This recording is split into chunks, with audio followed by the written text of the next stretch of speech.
Hey guys, today I would like to talk about how I'm using my stuttering as a teacher to expand my consciousness, to reconnect with my true self, with my family, and to find more meaning and happiness in my life.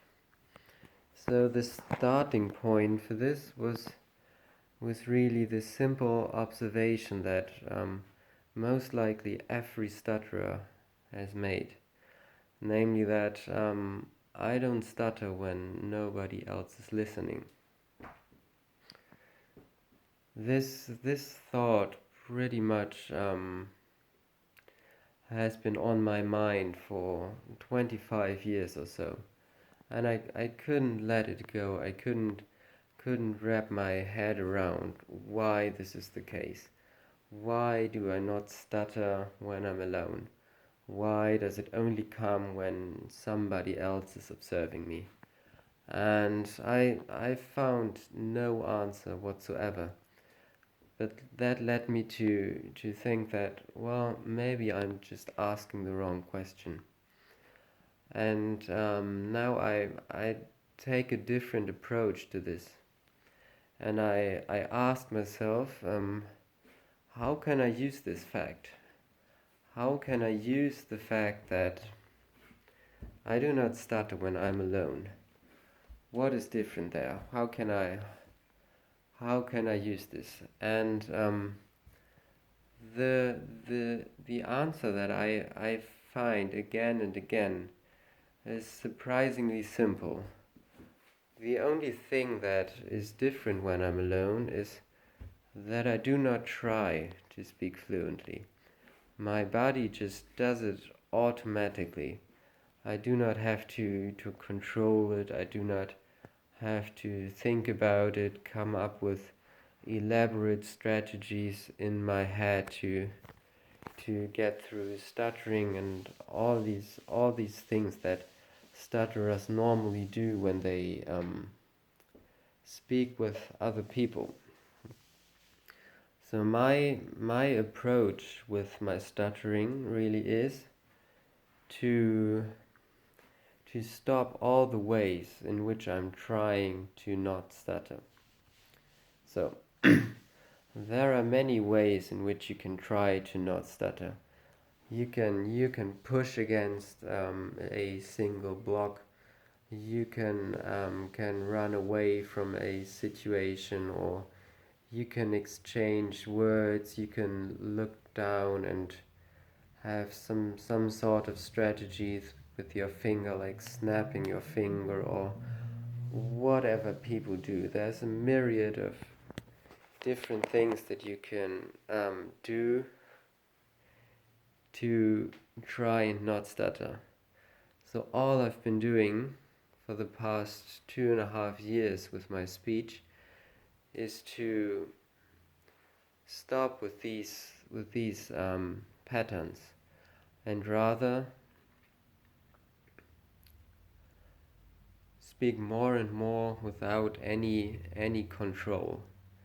In speech therapy, they often tell you to control the way you speak, like take charge of your speech, and when you have a block, get out of it through some sort of technique like stuttering modification or fluency shaping. And while these things may work for some people, they never worked for me, like not one bit. So the approach of control was really not my thing.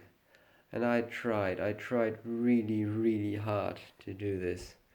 I tried this over many years, over all sorts of different therapies, and it never worked. But here's the thing, when I don't try, when my body is doing the work, instead of my thinking mind interfering and coming up with plans and strategies to get out of a block, coming up with defense mechanisms or reasons not to speak, when all of these mechanisms are gone and my body does the work, it just works. The words come out fluently, and this has been quite a long process, really. It's been a lot of work on the physical level, the emotional level, on the level of the thoughts, and the level of consciousness. But I've done this fairly consistently, I think. And in this channel, I'd like to tell you exactly what I've done, how I've done it, and how I think that other people can use this too to learn the most from their stuttering, instead of just demonizing it and trying to push it away. Because stuttering can teach you very unexpected lessons. So, for example, in the past 2.5 years, I've repaired the relationships with my parents. There was a lot of stuff that was left unsaid between us. A lot of misunderstandings, and we had to do a lot of emotional work together to get to the core of our problems. So now assume that 3 years ago, overnight, without any reason whatsoever, my stuttering would have gone, without any other changes at all. In this case, I would have never gotten around to fixing the relationship with my parents, which would have been an absolute shame. And there are many other examples of good things that happened because I confronted my stuttering. And I mean good things, not just in terms of speech, but mostly just general things in life, like changing my diet and becoming a lot more flexible through yoga, becoming more mindful through meditation, and changing to a career that I think is better suited for me. So there are many things that came out of confronting the stuttering that were simply good for me, not just on the speech level, but generally in my life, and I'm very thankful for that.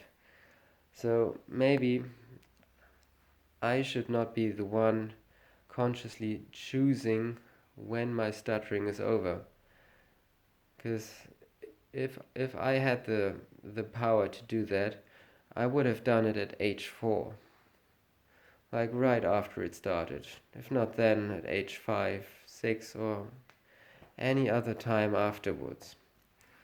But there is something in me that didn't allow this, that wanted to teach me certain lessons through it. And this something turns out to be a lot smarter than I am. It turns out to be very far-sighted and to do things the proper way instead of only half.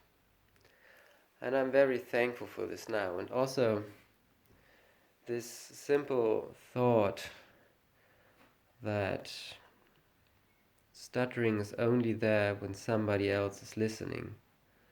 This also implies that the full solution to any stutter is always within the stutterer at any point in time. There is nothing that is fundamentally wrong with our bodies, our minds. We can do it. It's just maybe we are not consciously aware of the whole scope of the problem, and the more we get to the deeper structures underlying the problem, the more we'll actually notice that the stuttering in and of itself is a positive force that wants to teach us good things. It doesn't want to hurt us. It doesn't want to belittle us. It's only our own resistance to it that can make it awfully hard at times.